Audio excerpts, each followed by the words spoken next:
Well, hey, Northway, welcome to part 2 of this Zoom in on our Fight the Drift series. I got my friend, y'all know him as Chris White, the Beaver Valley campus pastor.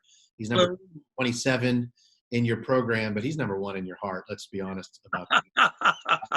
I love Chris, and everybody loves Chris. And I think it's connected to a little bit of what we're going to talk about in this specific Zoom in. So we're in a series called Fight the Drift, and we wanted to dig in deeper and zoom in on a couple of areas of life for us as followers of Jesus where drift happens. In session 1, we talked about the family, and this is session 2. We're talking about drift in the everyday aspect of life, sort of Monday through Saturday. It's not church life. It's everyday living. And before we jump into that, I just thought, maybe not all of us know Pastor Chris. He's our, like I said, Beaver Valley campus pastor. Chris, why don't you just maybe tell us a little bit about you and who you are and say hello to everybody. Yeah, I've been in ministry for 30 plus years. I'm married to my wife for almost 32 years. Wow. And we have 2 kids, yeah. Ryan and Ashley. They're 28 and 25. Both of them are married and out of college. And so we're doing great. My wife is actually getting her doctorate right now in psychology. Wow. So she's trying a lot of things out on me when she comes home. So I would say that I am learning right along with her. And so excited for her, love her to death. But so been in Beaver Valley now for 2.5 years, almost 2.5 years. Yeah. Just since we launched. What I've always said about you, Chris, is it feels like you've been at Beaver Valley forever. You've sort of woven yourself into the fabric there. And that's who you are. You're just so connectable and lovable and accessible, available, I should say. Like every time I talk with Chris, I feel like he's there and he's so present and he's so engaged. And he mentioned learning from his wife. And I asked him to do this conversation because there's something that he has been it's like an overflow of who he is that he's expressed to me that I'm learning. And that's what I'm calling the Monday through Saturday portion of life. It's a phrase he calls missional living, like living our lives on mission. And so I asked Chris to have this moment and talk about this because, to be honest, we drift off of mission as followers of Jesus. And we go back to our patterns and our normal way of living, and we forget about it. And then Sunday comes and we jump back in and we do church. And then Monday comes and we do life, and we sort of compartmentalize. And Chris has been this voice in my life over and over and over again, championing the phrase of missional living every day. And you might hear him say this phrase, Jesus with skin. So Chris, why don't you talk to us a little bit about missional living, and I'll probably interrupt you just because something might pique an interest of a question, and we'll go from there. So talk to us. Yeah. So first of all, I want to jump in before we get into all the things. I want to just really identify what we mean when we say missional living. What does it mean to be a missional life? And the missional life is a life of joy. It's a life of passion and purpose that when it's lived well, what it does is it empowers us to join God on God's mission of reconciling the world back to his intended design. So to say it a little bit differently, missional life is an integrated life where your mission and your life are one integrated whole. So from that place is that's that call. That's not just me as a pastor or you, or we're not talking about ministers. This is everybody who calls himself to be a believer. This is what we're called to. So it's not being compartmentalized. It's not, I'm a Christian with these friends, and over here I'm a business person, or I'm a community member or a soccer coach or whatever. I'm a follower of Jesus everywhere. That's the integration, right? Correct. From that, we drift for whatever reason, and yeah. Okay, keep going. Sorry. So that's fine. And I love the word compartmentalized because how do we get to that compartmentalization is because of our Western view. There's 2 different viewpoints that are from around John 10:10. where it says, Jesus said, I come to give you life and that you'd have it abundantly. Mhm. And the Western view is more of a consumer type view, and they're competing views. What it means to be fully human, fully alive. The Western culture view, being fully human is about being good or about obeying laws or pursuing the American dream. It's also like accumulating things. The more possessions that I have, the more that I have arrived and I have this status. And it's more about a growing life of ease and convenience and Wow. self-focus. Mhm. And suffering and sacrifice are like to be avoided whenever possible. But then when you look at what the scripture actually means from Jesus's view, about being fully human, fully alive, it's about a journey to personal transformation that results in the missional life of love and sacrifice for the common good. Mhm. When Jesus talks about for the least and for the lost, for the oppressed, for the marginalized. Mhm. And we understand Jesus's view to be fully human is to be in a life of service, Yeah. not a life that is compartmentalized where I'm one way at church, one way at the ball field, one way at work. I'm the same Jesus with skin on mission with God through everything that we Yeah, do. I love how you say that because I can start to see the clashing of Mhm. worldviews or viewpoints. And if you're listening and when Chris says Western culture, that's America. We're in the Yes. Western hemisphere, right? And so the way we think about things, I love what you said about, I wrote this down, like for us, if we're suffering or we're called to sacrifice, sometimes we feel like, well, I have to do that because I did something wrong. Hmm. Or there's like guilt or some shame attached to it. And yet the Jesus view is that's actually a calling. And that's what he's inviting us to participate into willfully. So I love how you point that out about that competing Western versus, and I see it like this. We're sort of reared or raised to believe that you should just acquire more. And that's what prospering means. And Yeah, that's the blessed life. right. And what's really happened though is those two views have collapsed. Hmm. We have the Western view and Jesus were, and they've collapsed. And because of that, what it means to be, it's become very, very blurred, Mhm. and what it looks like to live missionally. And so when we hear that call to join God on mission, we think it's an add-on to what we're already doing. And it's not. It's something that we're already doing with our whole complete self, just like Jesus, right? Jesus, he modeled this. Jesus didn't live a compartmentalized life. Jesus was the same all the way through everything that he did. And he modeled that to us and proved to us that it could be done if Mm. you would press into that transformed life. So it's a little bit of, so if let's say for an example, I'm a car salesman. That's my Monday through Saturday job. I mean, they work a lot of hours, right? So that's a Monday through Saturday deal. When you said that idea of not looking at this as an add-on, so I have to be a car salesman and a Christian, I'm going to be the best Christian I can be while I sell cars. Right. Is that what you're talking about? Yeah. Not add-on versus it's Right. the whole stuff you bring, because vocation, our work, we spend most of our hours at work. Like there's family and there's work. In the church, we haven't done a great job of talking about following Jesus vocationally, and the Mhm. way you do your work is worship to him, not just I got to do Christian things. It's like it's who we bring to that moment. You're talking about that. Is that correct? Yes. We So we drift from that. yes, a great example of that is in my last church, one of the ladies that had a missional community, Okay. she said it was her missional community was actually where she was a teacher. And how she showed up to be Jesus is when her students would come to her class every morning, she would be playing praise music and giving students high fives as they were walked into the class. And it just totally changed the atmosphere and how they felt welcome and loved. And it wasn't about a couple of weeks later, these students would come in and start giving her a hug, Oh, and wow. they would all line up. And then other teachers started doing the same thing.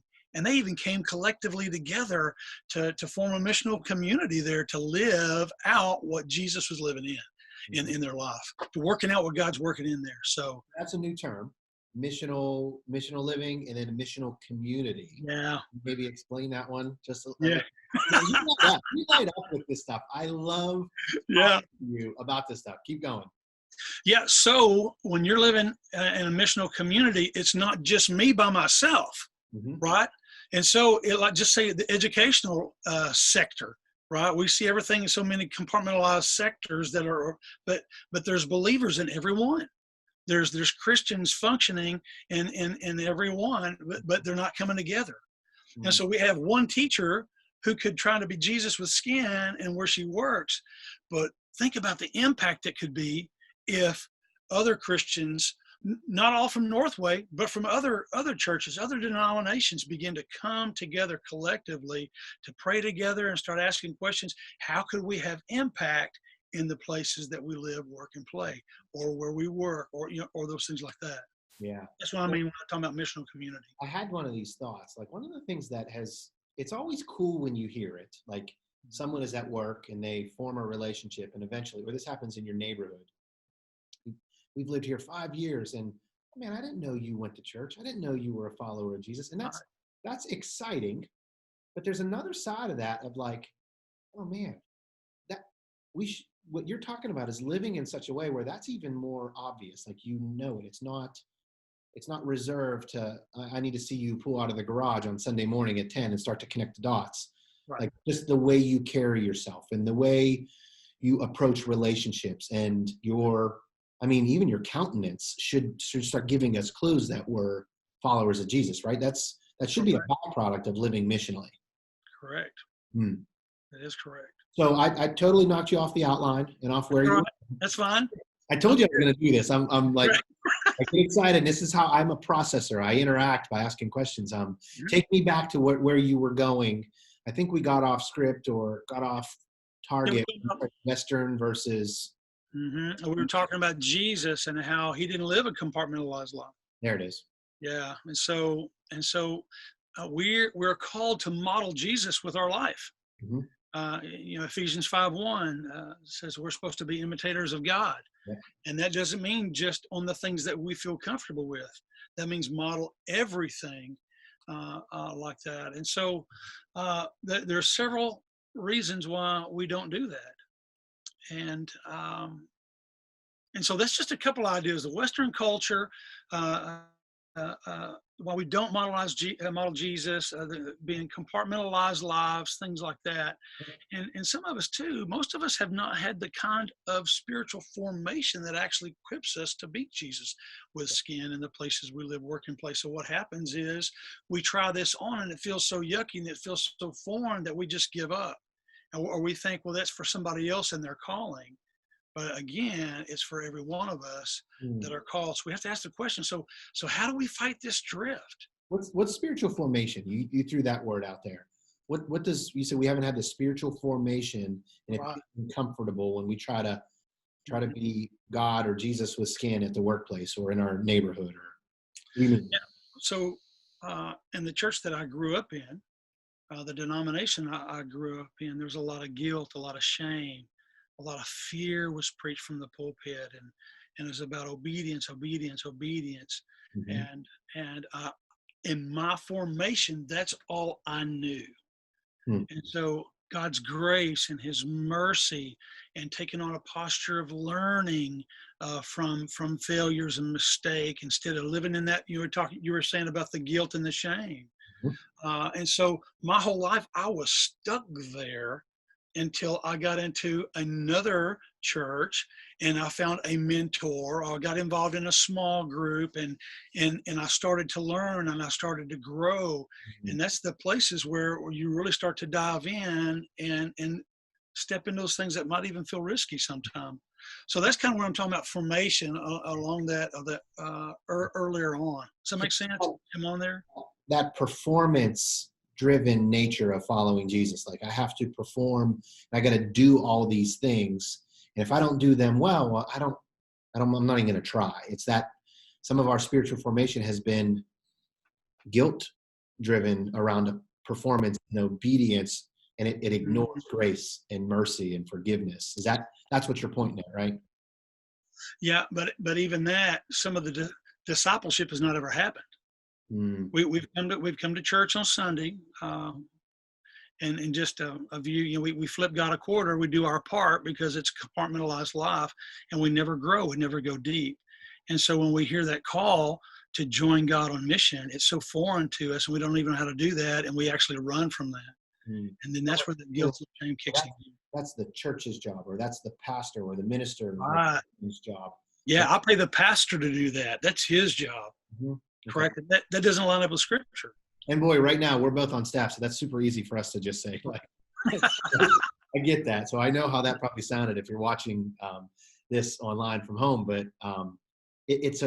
you're talking about a call and a purpose we're supposed to all walk in. Like we work at Northway, but we're also supposed to walk through this and walk this out in our community too. We live, work, and play somewhere too, right? Correct. Yeah. Okay. All right, keep going. So we like derailed just a little bit.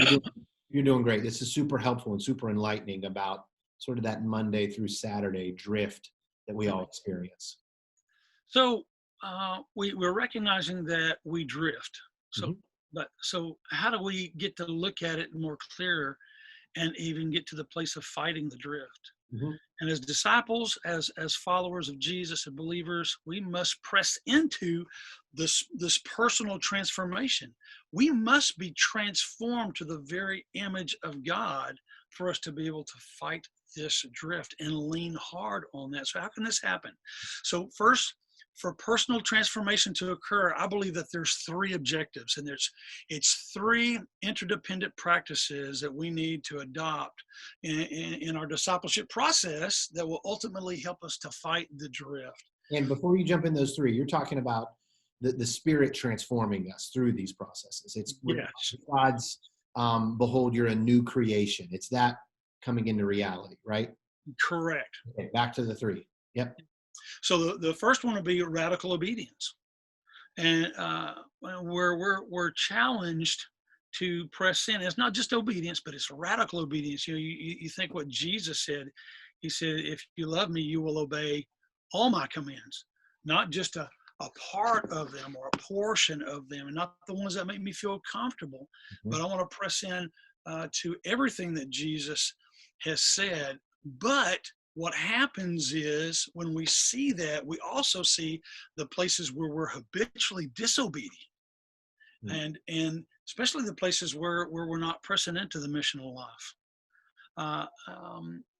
Right now, when we hear the words like disobedience or even obedience, it tends to want to trigger some things for us, and it makes us want to resist pulling back, and immediately it stirs up this places of that guilt and shame that we were talking about. And it's so important that we, at those places right there, when we press into radical obedience, when we see places it's like, Lord, show me the things that I don't know. And so when he shows you these places of habitual disobedience, what happens is instead of closing them down, what we want to do is just hold those up to the light and say, God, help me with this. Resist the shame, resist the guilt that Satan wants us to camp out in, and just hold that up to the Lord and take on the posture of learning from those mistakes. And if you think about it, but for transformation to occur, we must adopt this posture of radical obedience to all of his teachings. And so that's an invitation for God to search us and show us where disobedience exists. It could be unforgiveness. It could be a certain attitude. It could be a section of our life that we've shut off and we've sort of ignored, and that's like stopping us from healing or growing. Okay, that's the first one. So that's like, that's that place where we could be very resigned and cynical. Well, that's just the way that I am. Well, that's the way that God formed me. That's a great. Yeah. That's just Chris being Chris. And we allow ourselves to do that and not change. We shut off God. Okay, good. Yeah. And that makes sense. Yeah. You said three of these, three steps Right. to transformation. What's the second one? Second one is reflective lifestyle. Okay. And that helps us to grow in our awareness of ourselves, of who we are in God. That's pressing into like areas of spiritual disciplines. That's coming in and working out, getting a spiritual workout that actually leads us to breakthroughs. Hmm. And so how we get access to those habitual disobedience places is through those spiritual disciplines. How do we live in obedience, radical obedience to the Lord? Is through those spiritual disciplines. And it's also a reflective lifestyle. It's holding that stuff up and taking a look at it. And yeah, I really believe those spiritual disciplines. When I say spiritual disciplines, people start thinking too, well, it's prayer, it's Bible study, it's worship. You start thinking about the first 3 or 5, but it's bigger than that. There's solitude, there's silence, there's fasting. There's so many things that we don't even press into because of our Passion and rest and yes. yeah, those are big ones. Like journaling. I don't know if that's a spiritual discipline, but that's a way that I take a spiritual discipline further. So okay, so radical obedience, reflected lifestyle. Yeah. Let me say this one more thing about reflective lifestyle. So again, these are things that Jesus modeled for us, right? And the Bible doesn't talk a lot about all of the spiritual disciplines that Jesus pressed into, but we do know about the solitude. We do know about the prayer. We do know those things like that. And so because we live compartmentalized lives and we have that Western view, what that does is in our minds, we want to show up in these situations and think, well, we're going to show up like Jesus. But then all of a sudden we get there, we're like, what are we doing? Right. I don't know about you. When I was a kid, it's like you want to be a Major League Baseball player and you have these dreams of just connecting with the ball and hitting a home run. And you walk out there and you step up to the plate as a little kid. And I can't tell you how many times I struck out. But I had these visions. But here's the thing. So I'm saying, like, I'm tracking with you, right? Like, this is here. Right. But what's so different here is between me and a professional baseball player is they put the time in. Right? How many swings have they taken? How many pitches? They practice to get to this place of mastery, this place of excellence in where they're at. So why do we expect to show up in these, especially like the situation we're in now, where we're really being pushed and we're trying to lean hard on the Lord? But spiritual disciplines help us to do that often. So the practices of pressing into spiritual discipline and that reflective lifestyle helps us to remain obedient to all of God's teaching and show up like Jesus. So the third one is authentic community. Authentic community is a place where you're connecting with a bunch of people who have a shared vision. It's like you're connecting with people who are in like a small group or accountability group. And you have the opportunity for deep sharing and processing those things that you're learning in a healthy, safe environment. A lot of people that are on this call might not know, but Northway is all about small groups. Right.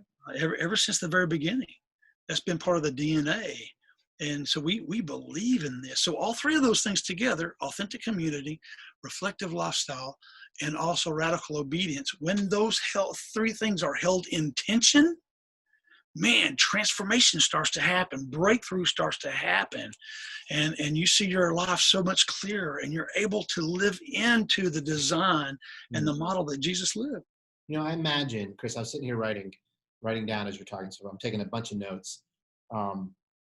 If someone was listening, like if I was listening, my first thought would have been, okay, you guys are talking about the drift and Monday through Saturday. You're going to try and get me to go do a mission opportunity or to go and start a Bible study or to go and like your whole conversation has been around like formational discipleship, and then living missionally happens as an overflow of those behaviors. It's not just go sign up and paint a fence. Right. Those are good things. Those are great things. But it's more or less this, as we are transformed, we can't help but live missionally Monday through Saturday. Is that what you're saying? Yeah, that's exactly what I'm saying. And it's like, you just can't help it. I have to do it. And those painting a fence and things like that, we do things like that, and hopefully that it's going to stir your heart where you want to start doing that in those places where you're functioning. Yeah. When you said paint the fence, and I think I said it first, I thought about Mr. Miyagi and Daniel-san, like paint the fence. Yeah. You remember that? Like the up and down. Okay, so those are the three things of transformational. What else do you want to say to us about? We got about 5 minutes left. Like, what? Yeah. So two things I want to just give an example. One is of how these three things work. Okay. So I was reading my scripture, doing some spiritual disciplines, and praying, Lord, show me the things that I can't see about myself. Okay. And as I'm reading along, this is Ephesians, and it says, love your wife like Jesus loves the church. Check. I got that one down, right? Is Shannon going to be listening to this? You gotta be it's okay if she does. But I felt the Lord tell me you need to go back and read that again. And so I went back and read it again. I got, check. I've got it. I've got this down, God. And he said, read it again. And it was about 5 times. And I finally, in my spirit, I said, Lord, I have this down. And then I heard him very clearly say, okay, if you have this down, then go ask your wife. It took me 3 months to go ask my wife to build enough courage because I was scared to death of what she was going to say.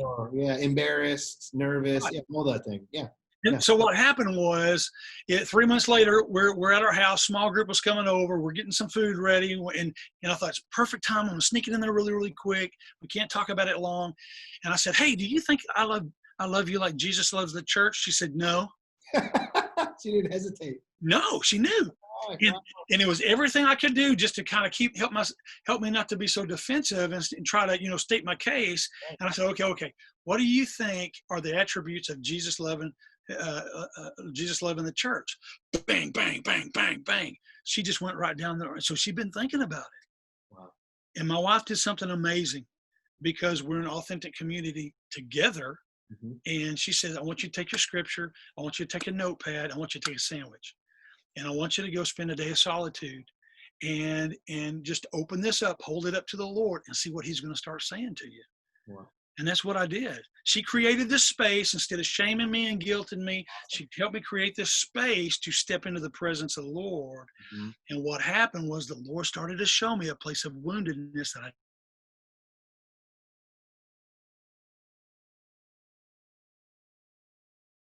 with you. It wasn't one day. It took me 6 months to get to this place of listening and working with the Lord. And I finally saw it, that I had made a vow in my life that I wanted to be a better husband, a better father, a better provider than my dad.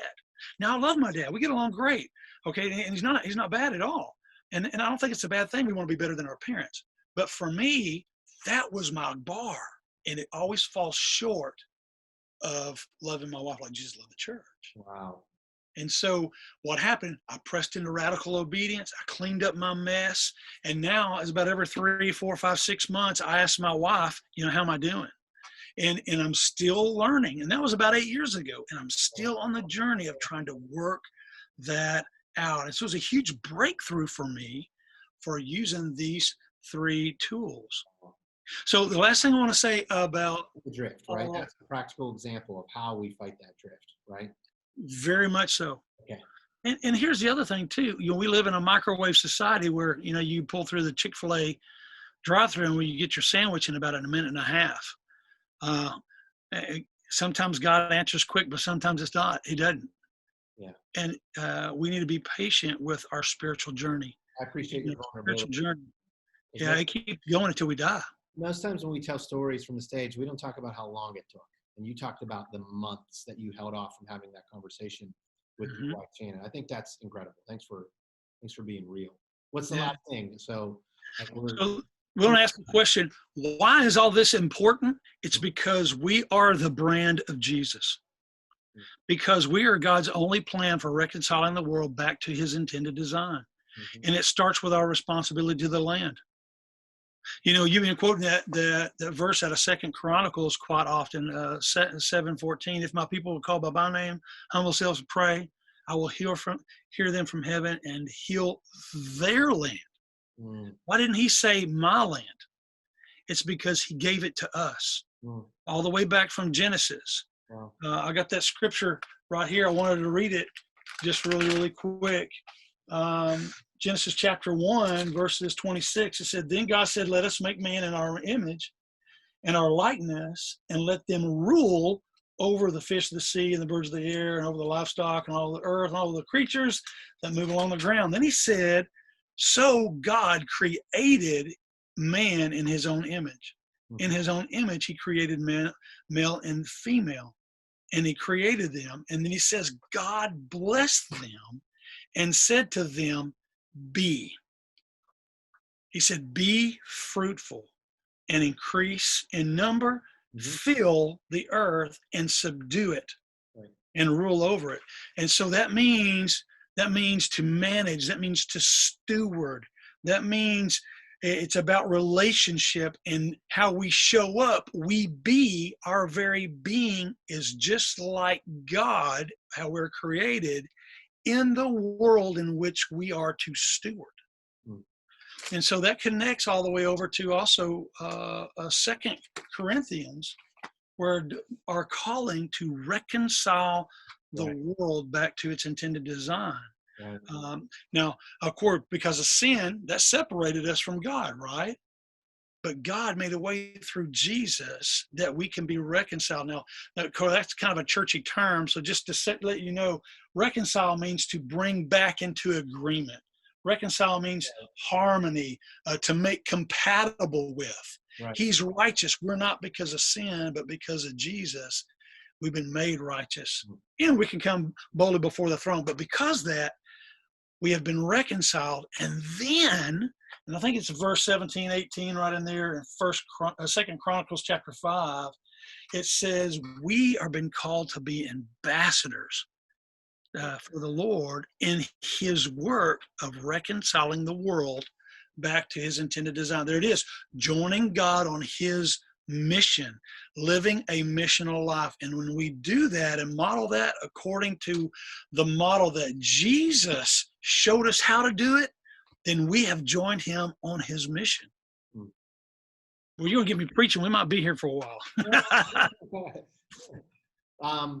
Chris, there's a lot there, man. There's a whole bunch there. I've sat through this with you. You've talked and you pulled out a whiteboard and drew, and I appreciate you so much. I appreciate what you bring in terms of your essence and your passion for seeing God transform us, not just seeing people perform and behave as better people, but truly being transformed from the inside out. So, man, I hope you, as you're tuning in, I hope your mind was blown in a good way. I hope you've been freed from some things. And I hope you've been at least, I'm going to quote Chris White, I hope your spiritual stomachs have been stretched. There you go, Dave. That's a Chris Whiteism. So this is good stuff. This is talking about Monday through Friday or Saturday of life and fighting that drift. And it starts with the being, not just the doing. So thanks, Chris. Appreciate you. Love you.